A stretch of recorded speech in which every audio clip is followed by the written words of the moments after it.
바라듯이 용감한 병사들은 우리 주님을 더욱더 높이 찬양하며 우리의 승리의 행진을 계속하자. 기뻐하라. 그리고 주께 감사하라.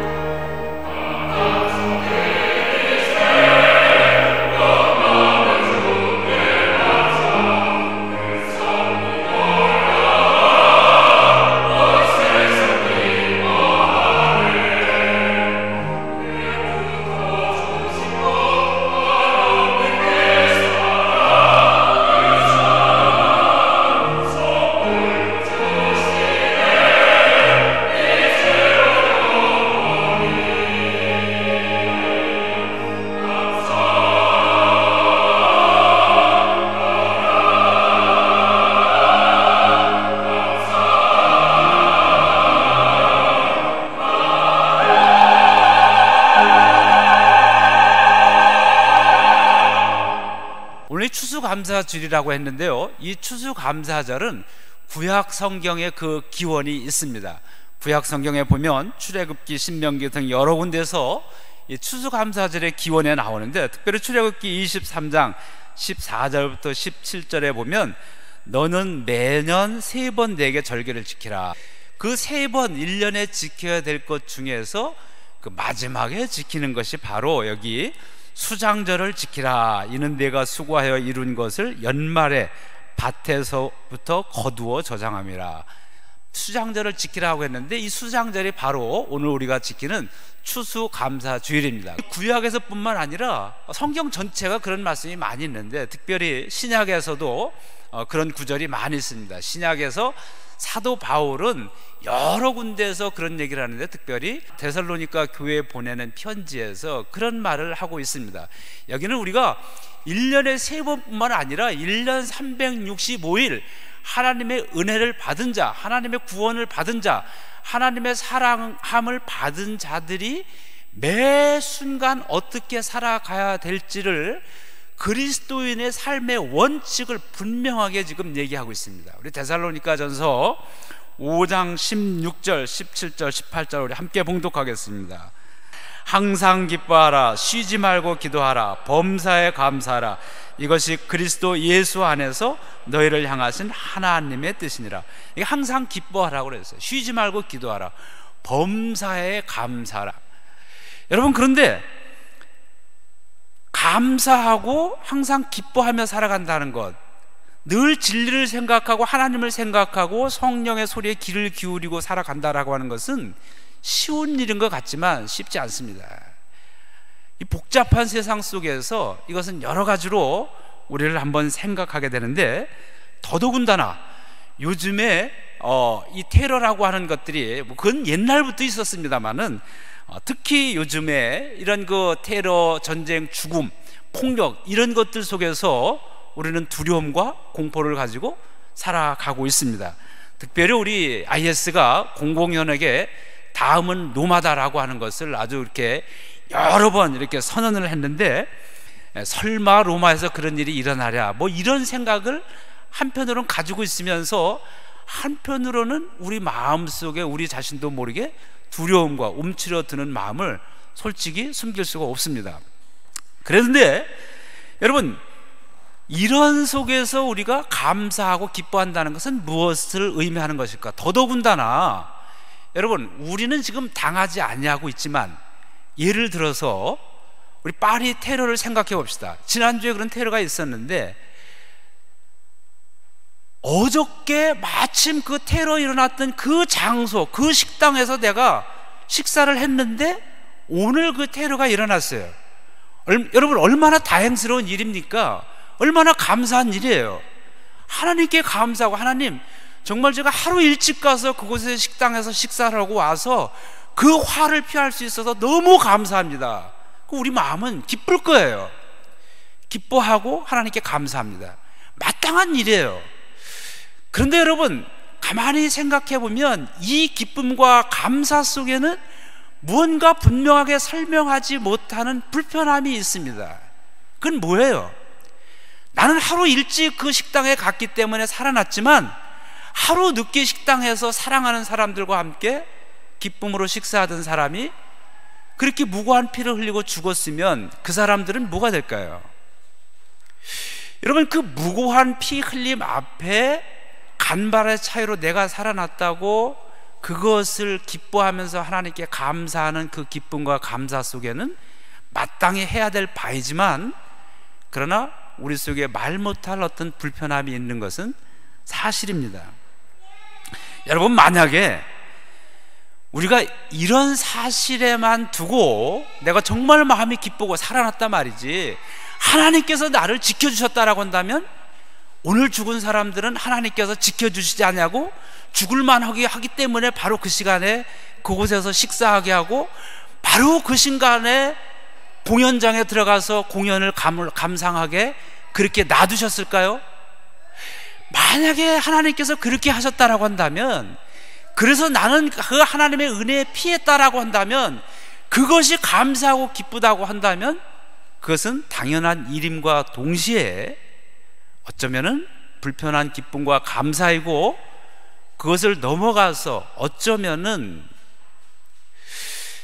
그것이 그리스도인이라고 한다면 그 그리스도인의 기쁨과 감사는 가장 이기적인 그리스도인의 감사일 수도 있을 것입니다. 여러분, 우리가 이런 것들을 생각하면서 정말 그러면은 우리가 이 성경에서 말씀하시는 항상 기뻐하고 범사에 감사라고 하는 이 기쁨과 감사를 우리가 어떻게 지켜야 될 것인가 라고 하는 그런 회의가 들어갑니다. 여러분, 우리는 마땅히 그런 생각을 해야 됩니다. 왜냐하면 이 사회, 역사, 이 모든 것을 주관하시는 분은 하나님이시기 때문에 그렇습니다. 하나님이 이 세상과 역사를 주관하시지 않는다라고 하신다면 그런 일들은 얼마든지 일어날 수 있고 가능합니다. 나와 상관없고 하나님과 상관없는 이 세상과 역사하고 사회이기 때문에 그렇죠. 그러나 하나님은 이 세상을 사랑하셨습니다. 그리고 우리들에게도 너희는 세상의 빛과 소금이라고 그렇게 하셨어요. 우리가 부름받고 우리가 살아가고 우리가 책임지고 행동하고 땀 흘리고 일해야 될 것, 그것은 세상 한복판입니다. 하나님 나라를 이루어야 될 것은 우리가 살아가고 있는 세상 한복판이라고 하는 것이죠. 이런 세상 한복판을 살아가면서 우리는 정말 어떻게 감사해야 되고 어떤 것이 정말 진정한 기쁨이고 감사일까요? 오늘 사도 바울은 로마서에서 계속해서 그 이야기를 하고 있습니다. 우리 로마서 우리 계속해서 우리 지금 강의하고 있는데요, 오늘 31번째 줄입니다. 31번째인데 오늘 아까 한숙자 권사님 읽으신 말씀을 우리 다시 한번 보면서 계속해서 말씀을 하도록 하겠습니다. 로마서 10장 9절 10절 두 절 읽겠습니다. 로마서 10장 9절 10절 다 함께 봉독합니다. 시작. 내가 만일 내 입으로 예수를 주로 시인하며 또 하나님께서 그를 죽은 자 가운데서 살리신 것을 내 마음에 믿으면 구원을 받으리라. 사람이 마음으로 믿어 의에 이르고 입으로 시인하여 구원에 이르느니라. 여러분, 이 세상에 참다운 구원이 어디에 있습니까? 여러분, 참 구원은 여기 사도 바울은 단도직입적으로 얘기를 예수 그리스도에게 있다라고 분명하게 얘기하고 있습니다. 우리 마음속에 예수 그리스도를 진정으로 예수를 그리스도로 영접하고 마음으로 믿고 마음으로 믿는 것뿐만 아니라 예수님은 나의 주님이십니다라고 분명히 고백하는 그 속에서 마음으로 믿어 의에 이르고 입으로 시인하여 구원에 이른다, 이렇게 분명히 얘기하고 있습니다. 여러분, 여기서 예수를 주로 시인한다라고 하는데, 여러분, 예수를 주로 시인한다라고 하는 그 주가 뭡니까? 여기 바울이 있고 예수님이 있었을 당시에 그 노예, 종과 주인의 관계를 대비해서 지금 얘기하고 있습니다.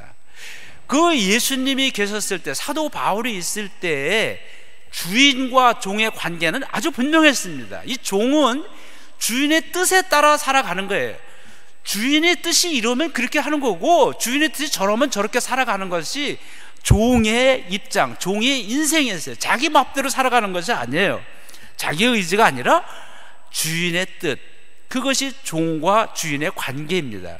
그래서 사도 바울은 잘 나가던 그 모든 것들을 다 접고 배설물처럼 버리고 스스로 분명하게 선언하기를 주의 종인 예수 그리스도의 종인 이 사도 바울은 사도로 부름을 받아 이렇게 분명히 얘기했어요. 나는 이제 내가 예수님을 만난 뒤로, 예수님을 그리스도로 내가 영접한 이후로는 나의 인생, 나의 뜻이 아니라 예수 그리스도, 그분이 뜻하는 바, 그분이 나에게 부탁하는 것, 그분의 의지에 따라서 나를 살아갈 것을 분명히 선언하면서 나는 예수의 종입니다. 이렇게 각 교회에 펴내는 편지마다, 이 우리가 지금 보고 있는 로마서 1장에서도 처음 서두에 분명하게 편지를 쓰면서 내가 누군가를 밝히는데 나는 예수님의 종입니다. 처음 편지 쓰면서 서두에 자기 자신을 인사하고 밝히면서 그렇게 자기 자신의 정체성을 분명하게 얘기하고 있어요.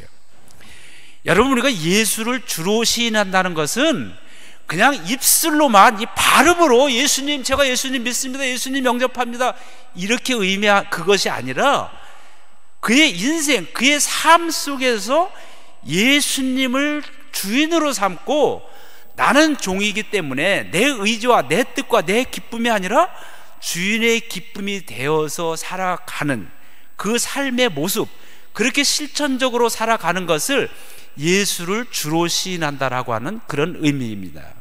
여러분, 그러니까 만약에 우리가 입술로는 주님 주님하고 나의 주인님 주인님 그런 말이죠, 그렇게 하는데 실제로 나의 삶은 예수님이 살아가셨던 갈릴리에서 이 사복음서에 나타나 보이신 그런 예수님의 삶과는 전혀 상관이 없고, 예수님께서 너희들은 이렇게 살아야 된다라고 하면서 산에서 가르쳐주신 팔복과 더불어서 이런 성품으로 살아가야 된다는데, 예수님이 가르쳐주신 그 팔복의 성품과는 전혀 상관없는 이 세상의 성품, 그것으로 살아가고 있다라고 한다면 우리는 이율배반적인 인생을 살아가는 것입니다.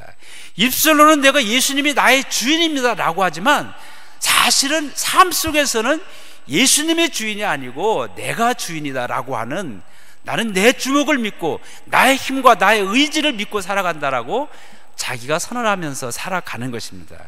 여기 9장에서도 바울이 계속해서 그 얘기를 했잖아요. 유대인들이 하나님의 의를 얘기하지만 그들은 결국 하나님의 의가 아니라 자기의 의를 나타내면서 살아간 것이 그들이다란 말이죠. 바울은 계속해서 그 얘기를 하고 있습니다. 그런데 그런 것이 아니라 정말로 우리가 마음 깊은 곳에서 진심으로 주인을 존경하고 주인의 말에, 주인의 뜻에 따르는 착한 종처럼 예수님을 우리가 입으로만, 그리고 속으로는 그 마음속에 주인으로 조금도 여기지 아니하는 그런 이율배반적인, 위선적인, 외식하는, 회칠한 그 무덤 같은 그런 삶이 아닌 정말 진실되게 주님을 나의 구주로, 나의 주인으로 삼고 그분을 존중하면서 엎드려서 그분을 바라보는 삶, 이 속에 바로 우리의 구원이 있다라고 하는 얘기입니다. 여러분, 이렇게 살아갈 때 우리, 그래서 예수를 믿는 자, 이것이 바로 예수를 믿는다라고 하는 것입니다. 이런 사람은 부끄러움을 당하지 않는다라고 하는 거예요. 11절, 우리 11절부터 13절까지 우리 함께 봉독하겠습니다. 로마서 10장 11절 13절입니다. 시작. 성경에 이르되 누구든지 그를 믿는 자는 부끄러움을 당하지 아니하리라 하니 유대인이나 헬라인이나 차별이 없음이라. 한 분이신 주께서 모든 사람의 주가 되사 그를 부르는 모든 사람에게 부요하시도다. 누구든지 주의 이름을 부르는 자는 구원을 받으리라.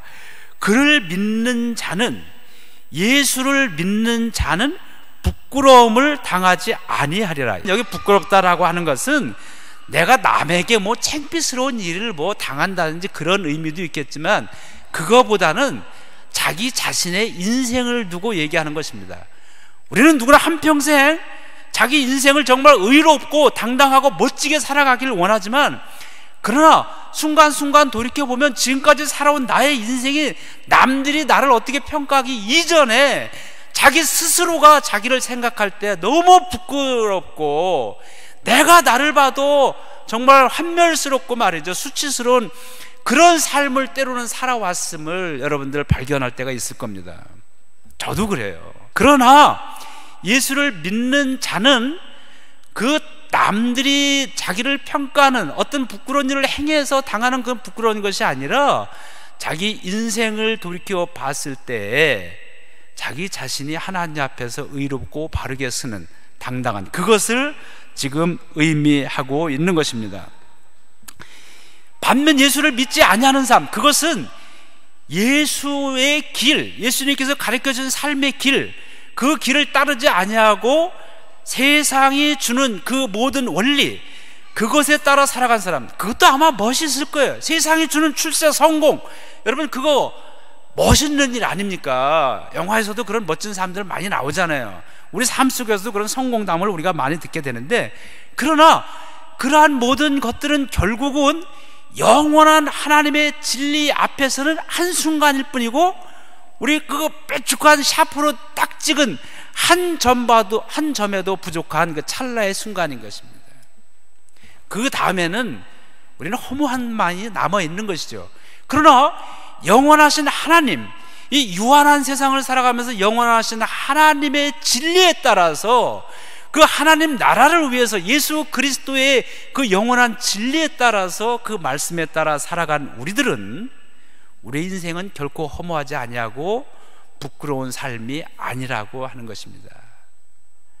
우리가 예수 그리스도를 믿는다는 것, 그분이 걸어간 길을 따라 걸어간다는 것, 그 십자가의 길, 그것은 고난의 길이지만 그러나 그것은 생명의 길이고 진리의 길이라고 하니까, 그 예수를 믿는 자는 부끄러움을 당하지 아니하리라. 의로운 삶이요 당당한 삶이요 하나님 앞에서 심판날 우리가 기쁨으로 쓸 수 있는, 내 인생의 마지막 날 나를 반겨맞아 하시는 그 주님을 기쁨으로 반겨맞아서 달려가는, 그것이 곧 부끄러움이 없는 삶이라고 하는 거예요.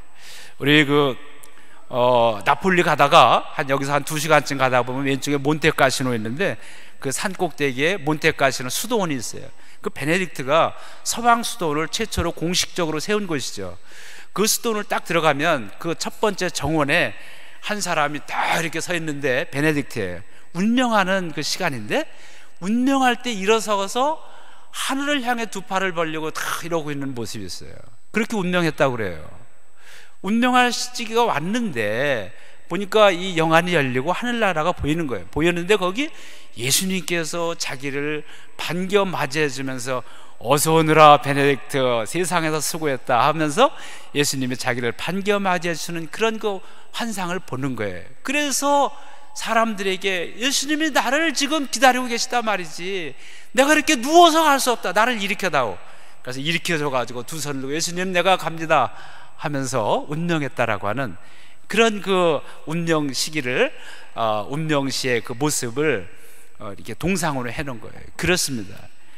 여러분, 우리가 예수를 부르고 사는 삶, 그 예수님의 생애대로 말씀을 따라 살아가는 삶은 부끄러운 삶이 아니고 마지막 날 예수님 너무 기쁨과 감사함으로 말이죠, 빨리 가고 싶은 삶, 그런 삶이 곧 부끄러움이 없는 삶이에요.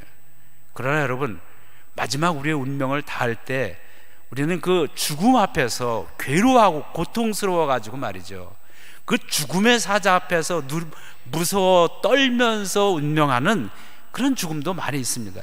저는 이곳에서는 한 번도 없었습니다만 한국에 있을 때 많은 장례들을 치렀어요. 때로는 가족들이 이제 믿지 않고 운명하는 그런 것도 있었고요, 갑자기 당하는 그런 그 죽음도 있었는데요, 어떤 경우에는 제가 보기에도 안타까운 그 죽음 앞에서 그 얼굴과 이런 것들이 무섭게 변하는 그런 그 죽음도 제가 여러 번 봤습니다. 여러분, 여기 바울은 분명하게 예수를 믿는 자 부끄러움을 당하지 아니하리라. 여러분 모두가 하나님께서 부르시는 그 날, 조금 더 있어야 되는데 지금은 안 되는데, 이것이 아니라 언제 부른다 할지라도 주님, 제가 주님 하나님 나라에 갑니다, 정말 기쁨으로, 우리 베네딕트처럼 바울처럼 그렇게 기쁨으로 주님 앞에 가는 그런 인생이 되기를 주님의 이름으로 축원합니다. 우리 다 그렇게 가야 되죠. 그런데 여기 우리가 전파해야 될 것은 바로, 우리가 지금 살아있는 것은 그 하나님 나라 갈 때까지 이 예수 그리스도를 전파하는 거예요. 이 예수 그리스도의 구원, 이 예수 그리스도의 진리, 예수 그리스도의 생명, 이 사랑을 결국 전파하기 위해서 아직 우리가 살아있는 것이고, 이 로마 연합교회를 하나님께서 세워두신 거예요. 여기 그 밑에 한번 계속해서 보도록 하겠습니다. 10장 14절 15절입니다 14절 15절 우리 다 함께 봉독하겠습니다. 시작. 그런즉 그들이 믿지 않은 일을 어찌 부르리요, 듣지도 못한 일을 어찌 믿으리요, 전파하는 자가 없이 어찌 들으리요, 보내심을 받지 아니하였으면 어찌 전파하리요. 기록된 바 아름답도다 좋은 소식을 전하는 자들의 발효함과 같으니라. 여기 바울은요, 먼저 부름을 받은, 하나님의 은혜를 받은 자뿐만 아니라 이방인들도 다 이 하나님의 은혜 안에 있기를, 이방인들도 구원받기를 간절히 바라면서 그 복음을 지금 전하고 있어요. 그 로마에 지금 편지를 보낸 거 아닙니까? 그리고 로마에 있으면서 또 다른 하나님을 잘 이미 믿고 있었다고 하는 사람들, 그들은 유대인들이었는데 이 유대인들 중에는 하나님은 잘 믿는다고 하지만 그 하나님의 구원, 하나님의 사랑의 완성인 예수를 믿지 아니하고 배척한 많은 사람들이 있었습니다. 이것이 너무 안타까운 거예요. 이들에게까지, 이방인과 이들에게까지 우리는 예수 그리스도를 전파해야 된다. 이 복음, 하나님의 기쁨의 소리를 전파해야 된다라고 하는 거예요. 이것을 지금 여기서 9장 10절 마무리하면서 지금 얘기하고 있는 거예요. 어쩌면 이 로마서 전체의 이 주제의 아주 그 결론이기도 합니다. 우리는 이 세상을 구원하시는 하나님의 복음, 예수 그리스도 안에 나타난 하나님의 복음을 전해야 될 그런 사명이 있기 때문에 오늘 우리를 살려두신 거예요. 오늘 우리의 살아가는 존재 이유가 있다라고 한다면, 건강해야 될 존재 이유는 바로 이 복음을 전하는 거에 있는 거예요. 우리에게 좋은 능력을 주시고 은사를 주시고 달란트를 주셨다라고 한다면 이 복음을 전하기 위함이에요. 그런데 여러분, 이 복음을 전해야 될 사명을 가지고 있는 우리들이 그것을 하지 못하면 어떻게 사람들이 이 복음을 듣고 마음속에 결단하고 입으로 시인하면서 구원을 받을 수 있겠느냐라고 하는 거예요. 우리는 이걸 들고 나가야 돼요. 그래서 교회가 있는 것이고, 우리를 먼저 사랑받은 자, 은혜 받은 자, 구원받은 자로 우리를 택해 주신 것입니다. 여러분, 그 파리 테러 이후로 그 다음에 즉각 프랑스에서 그 초음속 폭격기를 가지고 시리아에 가서 그 IS의 그 본부 라카를 막 폭격했죠. 그리고 그 뒤에 러시아도 합세하고, 또 이제 그래서 전 세계가 다 함께 우리 이 테러에 대해서 아주 테러를 아주 응징하자 해서 다 그렇게 결의를 하고 말이죠. 그래서 IS를 없애자고 막 그렇게 해가지고 이제 막 계속 폭격을 하고 그러고 있는 과정이었습니다. 많은 사람들이 그것을 보고 그 아주 시원해하고 이참에 아예 IS를 지구상에서 멸절시켜라 뭐 이런 댓글들을 많이 쓰죠. 보면서 시원함을 이렇게 느끼는 것이 사실이기도 합니다. 그런데 여러분, 악을 무력으로 다스릴 수 있을까요? 역사상으로 그렇게 된 적은, 그렇게 결과로 끝맺은 적은 단 한 번도 없습니다. 잠시는 그럴 수 있습니다. 여러분, 9.11 그 테러 이후에 얼마나 미국이 테러와의 전쟁을 선언하고 얼마나 많은 돈을 들이고 얼마나 많은 군사력을 들여서 테러를 근절하려고 했습니까? 결국은 어떻게 됐어요? 아프가니스탄에 풀 한 폭이 남기지 않냐고 다 초토화시키는 폭격을 했고요. 나중엔 빈라덴이 결국은 죽었죠. 빈라덴이 죽고 아프가니스탄에 풀 한 폭이 남지 않은 초토화된 다음에 이 세상은 테러가 없어진 평화의 세상인가요? 지난주에 더 큰, 더 두려움과 공포를 주는, 이제는 그 테러는 군사의 그런 그 싸움이 아니라 일반인들, 여러분, 식당을 폭격하고 식당에 가서 했다는 것은 무엇을 의미하는 겁니까?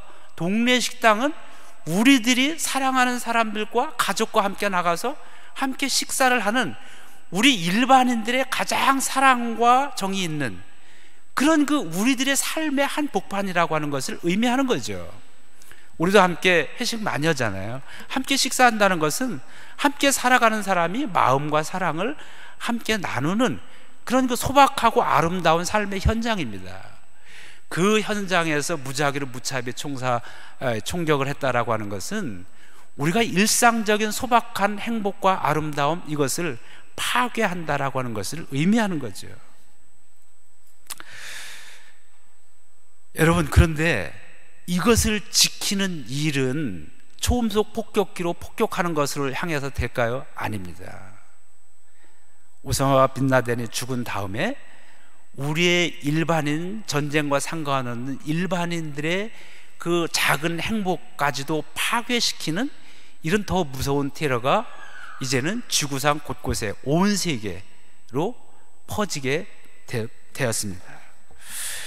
여러분, 결국 지금 폭격을 그렇게 해서 그 라카가 IS의 근거지가 다 완전히 풀 한 폭이 남지 않고 초토화된다라고 해서 그러면 아마 당분간은 조용할 수 있을 겁니다. 그러나 그 다음에는 또 다른, 우리가 흔히 말하고 있는 또 다른 더 무서운 어떤 돌연변이식의 테러가 더 나타날 것은 분명한 사실입니다. 여러분, 어떻게 해야 됩니까?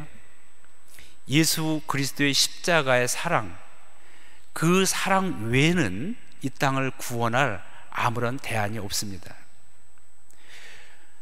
국가의 지도자들이나 군사 전략가들이나 이런 사람들은 그것을 이론으로 받아들이지 않는다 할지라도 적어도 먼저 부름받은 우리들, 예수를 그리스도로 영접하고 예수님을 나의 주인이라고 믿고 살아가는 사람들, 하나님의 뜻에 따라 살아가기를 원합니다.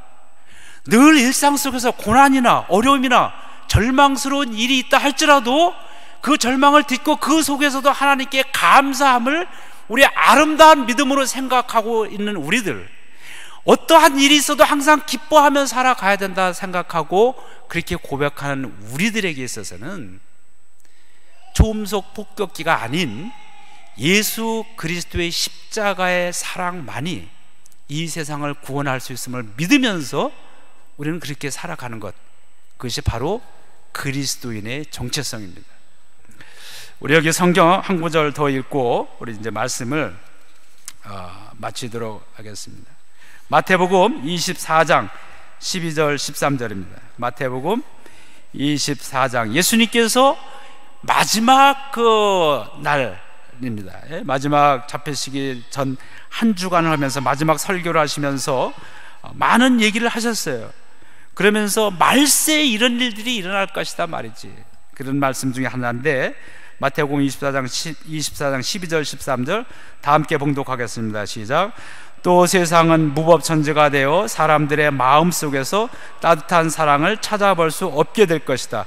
그러나 끝까지 참는 사람은 구원을 받을 것이다. 여러분, 마지막 날에는 무법천지가 되는 거예요. 악이 성행하는 겁니다.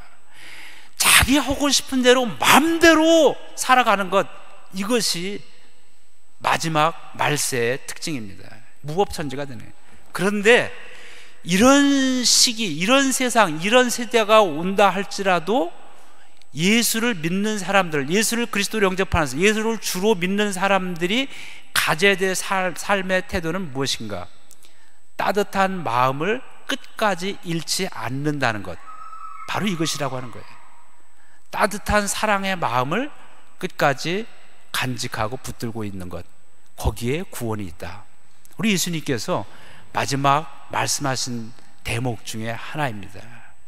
여러분, 이런 세상 속에서 여러분 서두에 얘기했지만 참으로 기뻐한다는 것, 항상 기뻐한다는 것, 항상 범사에 감사한다라는 것, 어떻게 정말 신실한 기쁨과 진실된 감사의 생활이 될 수 있을까?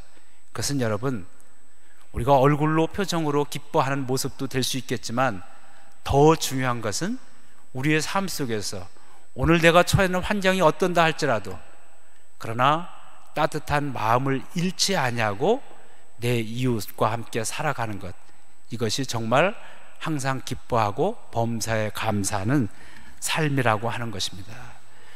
여러분, 그것이 이 세상을 구원하고 하나님 나라를 이루게 되는 것입니다.